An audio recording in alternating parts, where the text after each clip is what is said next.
என்னது பரோட்டாவும் சிக்கனும் இருந்தால் சிக்கன் கொத்து பரோட்டா செய்யலாமா? வாங்க ட்ரை பண்ணி பார்க்கலாம்.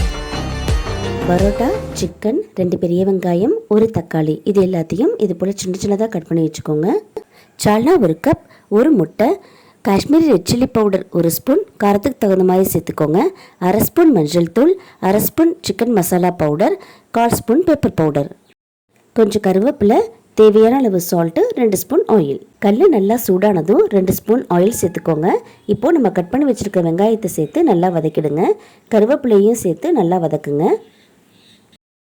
இப்போது ஒரு முட்டையை எடுத்து உடச்சி இது கூட சேர்த்து முட்டை பொடிமா செஞ்சுக்கலாம். டைரெக்டாக பரோட்டா கூட முட்டையை சேர்த்து செய்யாமல் இது போல் செஞ்சுங்கன்னா இன்னும் டேஸ்ட் நல்லாயிருக்கும். இப்போது எல்லா பவுடரையும் சேர்த்து வதக்கிடலாம். சிக்கன் மசாலா பவுட்ரு சேர்த்தோம்னா சால்னா சேர்த்த மாதிரியே நல்ல வாசமாகவும் டேஸ்ட்டாகவும் இருக்கும்.